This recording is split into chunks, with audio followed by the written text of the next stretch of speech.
The year was 1912, and the small coastal town of Whitmere clung to the English cliffs like a secret it was desperate to keep.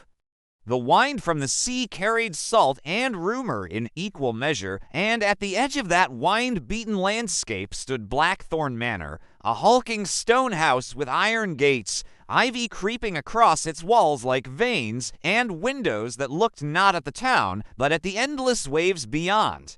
It was a house that felt more alive than the people inside it, and to most villagers, it had grown into something more than a house. It was a warning. Inside lived Eleanor Blackthorn, the widow of Lord Charles Blackthorn. She was a woman of 45, still beautiful in a sharp, cutting way, with black hair always tied high, dresses of silk that never seemed to wrinkle, and eyes that could freeze a man in his tracks. Her husband's death the year before had been explained away as an accident. He had been found broken at the bottom of the cliffs, the tide washing his body as if trying to erase the truth. Officially, it was said he slipped during one of his nightly walks.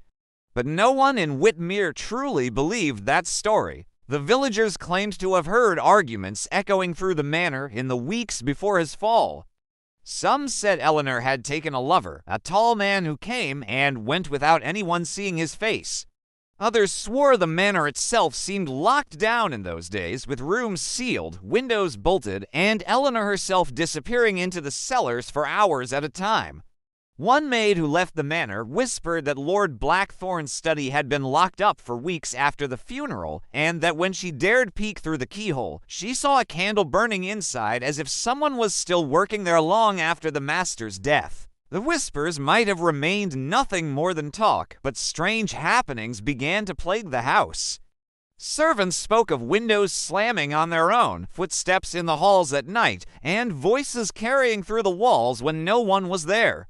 More unsettling still were the sightings. Men who walked the cliffs at dusk claimed they saw Lord Blackthorn himself, his coat heavy with sea water, his head twisted at an unnatural angle, standing against the horizon before vanishing into the mist. By December, the villagers were convinced Blackthorn Manor was cursed, but Scotland Yard was less concerned with curses and more concerned with money.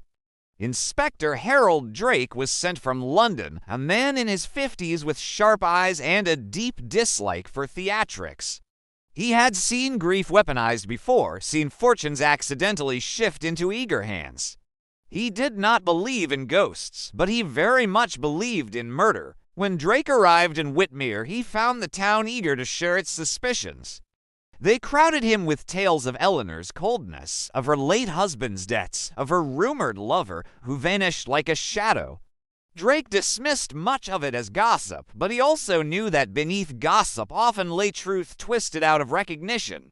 He visited Blackthorn Manor himself, walking its damp halls, noting the thick locks on almost every door and the heavy curtains that seemed to choke the light.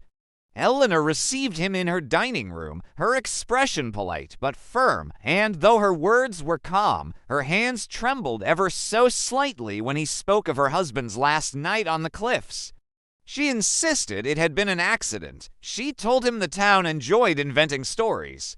Yet Drake felt as if every answer only led to another locked door. The servants, however, were less guarded. A young maid admitted she often heard voices from the study late at night, though the room was kept locked. Another swore she had seen Eleanor speaking to a man in the cellar, though she could not describe his face, only his towering frame. The butler, Cray, merely gave a stiff shake of his head when pressed and muttered, "Best not to ask questions about the master, sir. The house remembers." Drake began to suspect that the whispers of haunting were hiding something far more earthly, and his suspicions deepened when, weeks into his stay, the sea delivered a body to the shore.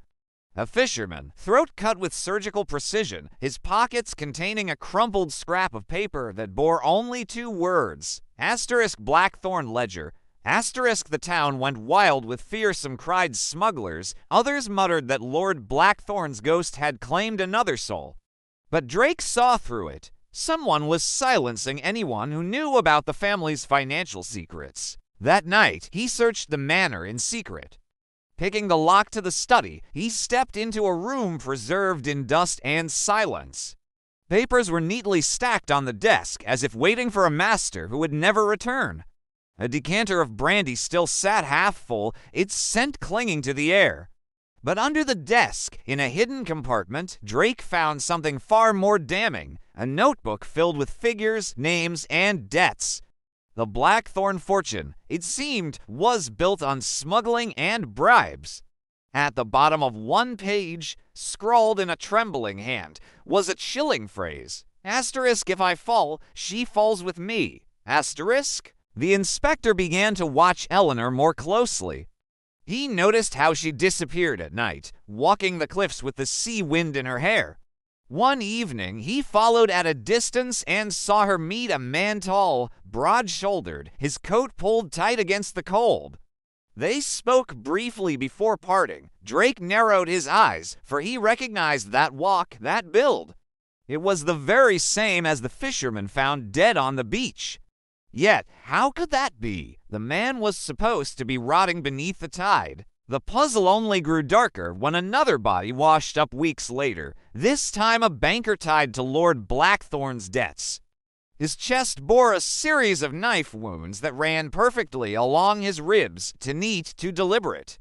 When Drake examined the corpse, he found something jammed between the dead man's teeth, a brass key engraved with the Blackthorn crest. It was no message from smugglers. It was a signature, a warning, a game being played directly with him. That evening, he confronted Eleanor. They sat in the dining room, the light of a single candle flickering between them, her black dress making her seem more statue than woman. "You're protecting someone," Drake said. "Your husband's death wasn't an accident.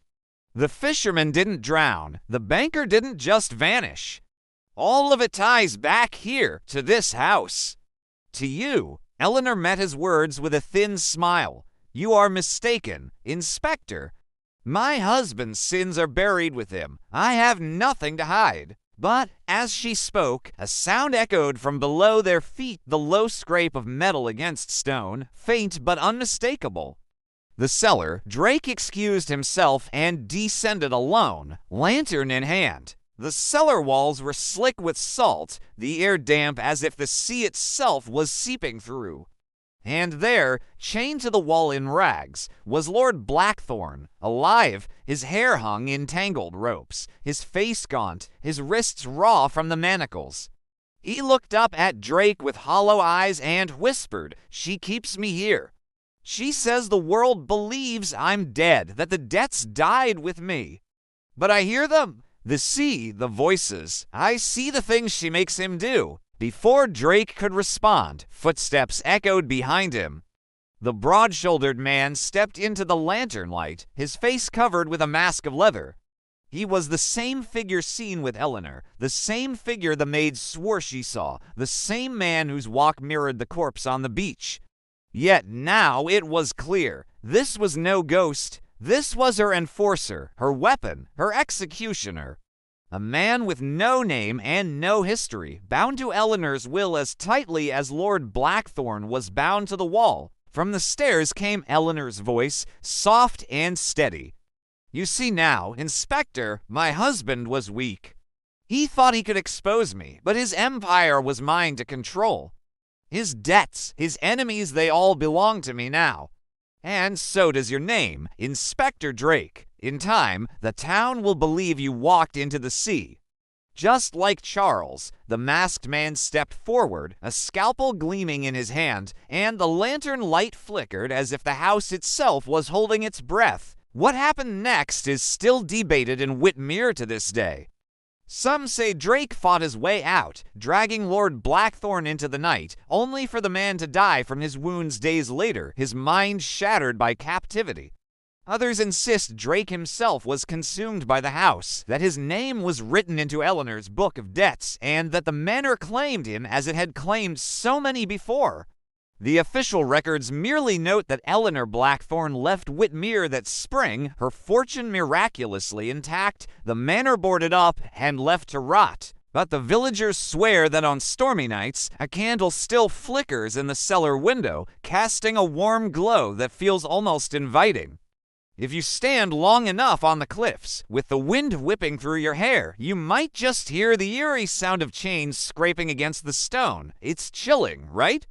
Some folks claim a woman in black still haunts those cliffs, her gaze fixed out at the churning sea, a faint smile on her lips, as if she's waiting for the next curious soul brave enough to ask about the mysteries of Blackthorn Manor. And the tide. Oh, it remembers everybody it has carried back to shore, whispering their stories with each crashing wave. It's like the ocean holds onto their secrets, making you wonder what really happened there. Isn't that wild?